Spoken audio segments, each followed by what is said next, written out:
Hi everyone, welcome to the grades 4 and 5 reading writing camp. My name is Emily and I'm one of the teachers alongside Eric and Lucas. So today's theme follows the last session with Chinese folktales, and today we'll be looking at the folktale of Li Qi Slays the Serpent.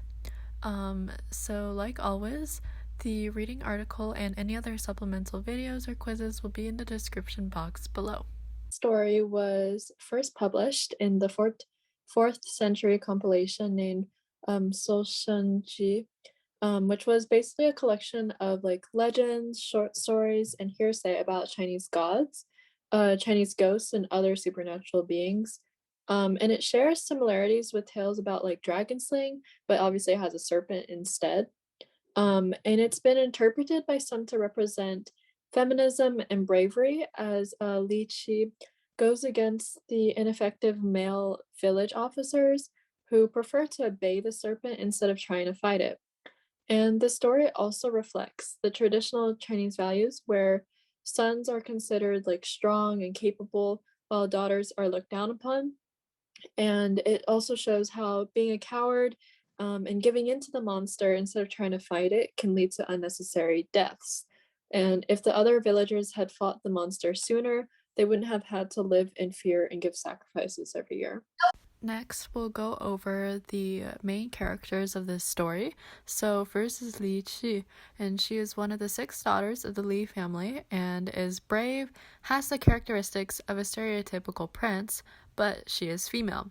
And she's somewhat comparable to Mulan, who actually has a pretty similar story, as they both left their families against their family's wishes to fight against bad guys. Next to the serpent, he is the main antagonist who causes the village to live in fear. And then Li Qi's parents, and although they are proud of her bravery, they don't believe that Li Qi could be smart and courageous because she is a girl and not a boy. And lastly, Li Qi's grandmother, who is the only one who understood and believed in Li Qi. Okay, so we're gonna do a quick grammar thing.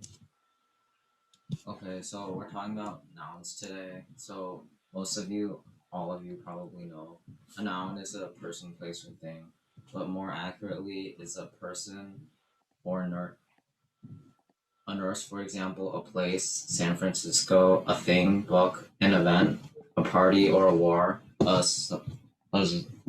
oil for us. Oh wait, what? Oh yeah, oil, a quality like poverty, or an idea like freedom. So this is like specifically what a noun could be. And 8 main types of nouns. They're not all exclusive. So common nouns are refer to a person, animal, or thing in that's not specific. So for example, boy, woman, dog, cat, bridge, river. Proper nouns are specific things. So like Steve, Spot, the Golden Gate Bridge, and they're all capitalized. So you know it's a proper noun.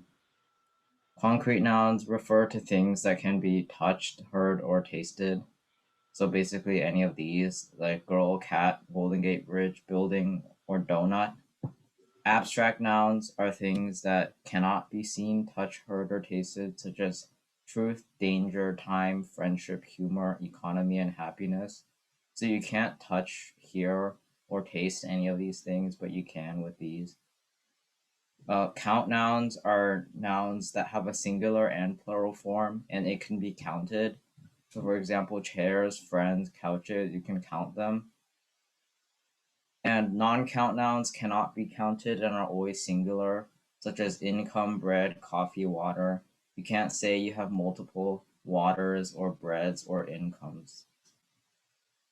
Group nouns are nouns that talk about a group of things, such as audience, club, team, herd, flock, collection, or array.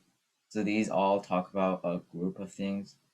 Compound nouns are made out of 2 or more words combined. So brother-in-law, six-pack, sidewalk, haircutter, or coffee shop. So a common noun refers to a thing in general, such as boy, girl, woman, man, dog, cat, river, bride. And proper nouns refer to a specific thing. They're always capitalized. And here are some examples, like a person's name, a term for, yeah, a term to replace someone's name, or a nickname, which are both of these. So these are all capitalized because they both talk about something specific. And here are more examples of proper nouns: geographical place names, scientific names, school courses, school course names, certain events, space vehicles, vehicle names, titles of stuff, and other things. Yeah. Proper noun. Wait, I didn't hear what you said. Is the coronavirus a proper noun? No, but COVID-19 is. Yeah. There are there are many types of coronaviruses, but there's only one COVID-19. COVID-19. Yeah. And is air. Then what are airplanes called? Huh? Are they just called nouns? Yeah. Uh, uh, I guess they'd be common nouns. I know it. So the proper noun and the noun, the difference is that the proper noun tells the specific thing. Yeah. It just tells like a water bottle. Yeah. That's a noun. So, for example, a cat is a common noun, but your cat Spot is a proper noun since it's a specific cat. Airplane. It's a noun. The U.S. Yeah. Yeah, but if you say the USS, the Air Force One and Two, those are not those are called proper nouns. Yeah. Yeah, exactly. So Leo understands. Count nouns are nouns that can be countable, and they can be plural or single. So example are cat or cats, woman or woman, country or countries.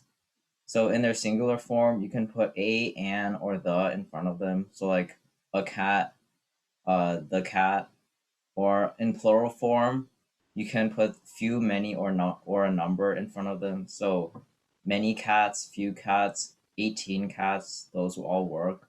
Oh, so there are 20 airplanes is Yeah. noun. Yeah. So now we'll see what non-count nouns are nouns that you cannot count, and they cannot be in plural form, so they can only be in single form. So example of non-count nouns include rain, flour, dirt, sugar, wine, and wood. So you can't put a, an, or a number in front of it because it's always just one like amount. So you can't put a rain, a flower, or 8 rains, or 3 dirts, or whatever. So you can't count them. But you can only do like you have to put like you can only put maybe the best thing you could put is like 18 bottles of wine. Yeah, if you put like specifically something that can be counted, like you can't count wine, but you can count bottles of wine, but you can't count wine in by itself. Yeah, so you could call it the support count noun. So it's basically he needs something supporting it, then it could become a count noun, but it needs something supporting it. Yeah, but technically the word that you say is like is is causing it to be a count noun is the actual count noun, and the word that is being supported is gonna stay a non-count noun. It's just being like what you said, supported by a count noun. So it always stays a non-count noun, but it can be supported. Okay, so many abstract nouns are typically also uncountable, like happiness, truth, darkness, or humor. You can't have multiple happinesses or darknesses or whatever. So, okay, so here are more examples. Uh-oh. Coffee is uncountable because it's referring to the drink in it's not it's talking about this drink and it cannot be counted. So but you can also say he ordered a coffee. In this case, it's talking about a cup of coffee when you say a coffee in this case. So this is countable. So these are the same words, but they can be countable sometimes. So I scooped some rice out of the bin. Rice is not countable unless you're talking about grains of rice, which then you have to be specific about. What about cake? Cakes. You can count cakes. Cake a countdown? Because there's only one cake. Yeah, but you can say 3 cakes, 4 cakes. Yeah. But cake is countable.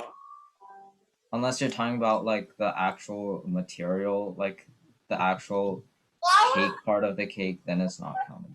So we only could have something that can't be stacked. Cake can't be stacked unless you're playing Minecraft. I don't think it has anything to do with being stacked. Okay, so here are some examples of some non-count nouns that can be used as plurals, but like, yeah, it's like, but it's not like the same meaning as before. So there's no truth or the fundamental truths. So here's talking about multiple truths, or yeah. Okay, there's some more of this. Oh, okay. So adjectives with the word few or fewer. This is talking about how many things. So you can't use it on non-countable nouns. So fewer students, fewer cars are all countable nouns. Little, less, least is talking about quantity. So how much, which you can't use with countable things, but you can use with uncountable things such as less food or less time. Many is talking about specific numbers of the thing, so you can only use it in countable nouns, such as several books or many changes.